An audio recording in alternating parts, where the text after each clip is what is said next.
Halo sahamania, hari ini kita akan membahas satu saham perbankan yang sudah lama banget nggak bagi dividen dengan rutin, tetapi akhirnya mereka mulai rutin bagi dividen sejak pada tahun 2022 dan tahun ini 2023 juga mereka bagi dividen.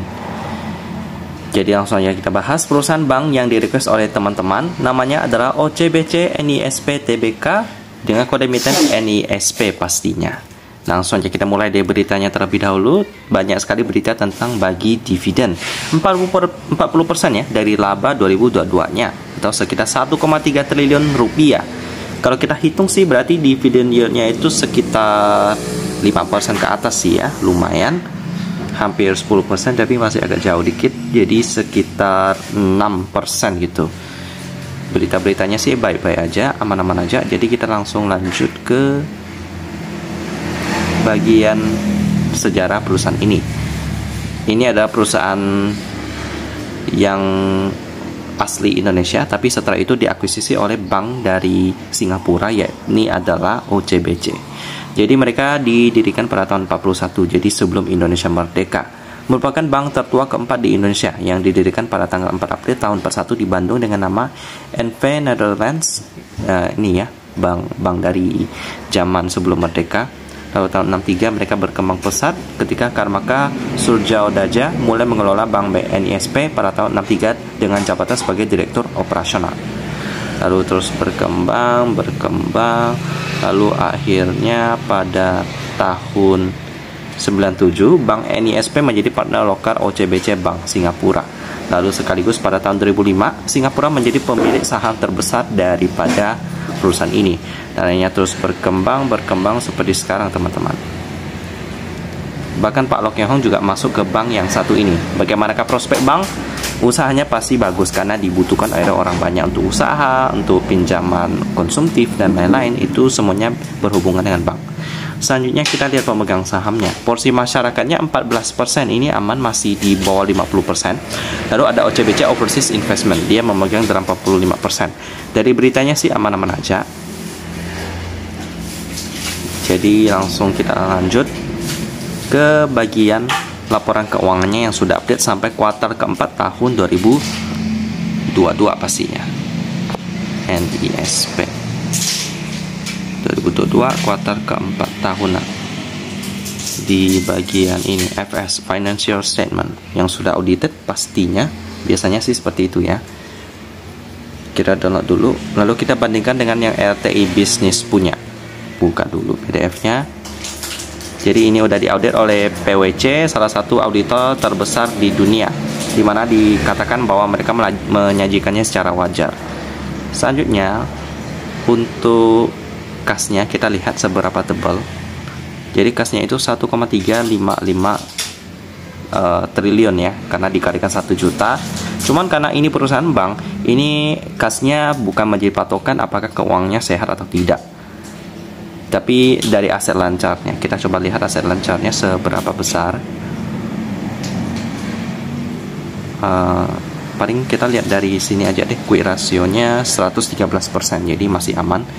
Jadi dari semua aset lancarnya masih mampu untuk membayar setiap hutangnya kepada para nasabah yang menyimpan uang di bank tersebut.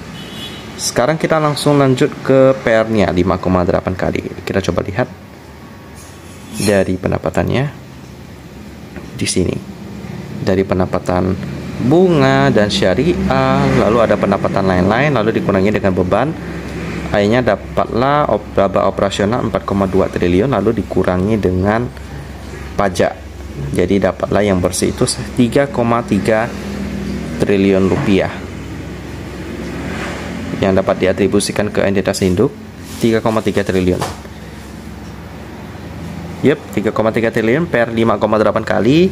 Lalu dengan margin yang cukup sehat, operating profit margin 26%, net profit margin 23%, cuman ROE-nya agak kecil, cuman 9%. Ini karena penjualannya agak sedikit ya. Salesnya cuma 14 triliun dari asetnya yang 238 triliun. Berbanding jauh dengan Bank BCA yang penjualannya bisa lebih gede karena mungkin mitranya lebih banyak dan juga namanya lebih terkenal dan juga pelayanannya mungkin lebih oke.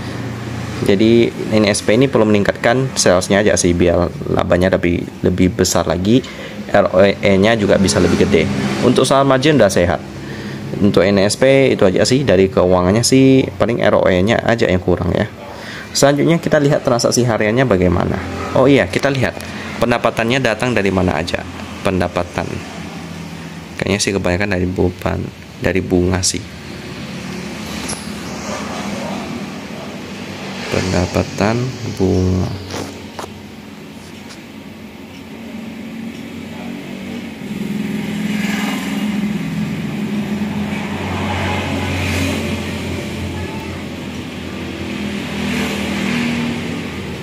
Nah, ini dia.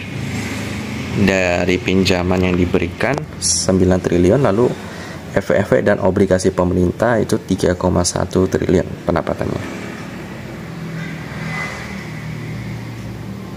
Baik, lalu untuk transaksi harinya pada hari ini 14 miliar rupiah, dan ini pergerakan sahamnya nggak naik terlalu banyak dari sejak pandemi sih, malahan cenderung turun di 2022, lalu 2022 pertengahan baru mulai naik dia. Jadi kalau ditanya NISP ini bagaimana, menarik atau tidak, bisa dikatakan menarik tapi bukan yang terbaik untuk sektor bank.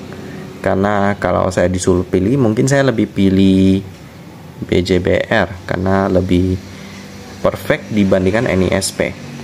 Dari sisi PR-nya oke, margin oke, ROE oke, quick ratio juga oke, pemegang saham juga aman ya, ada pemerintah di dalam sana, dan mereka tiap tahun selalu bagi dividen. Rencananya tanggal 13 April juga mereka akan bagi dividen 104 rupiah, itu juga hampir 10% dividen yield-nya, itu sekitar bisa dikatakan 6-7%, mirip-mirip NISP juga. Ya, dan juga sahamnya masih belum naik terlalu banyak ya, masih cukup santai. Jadi kalau ditanya NISP ini boleh kalau mau investasi, cuman pilihannya juga masih banyak banget, jadi diversifikasi aja ya, NISP sama BJBR.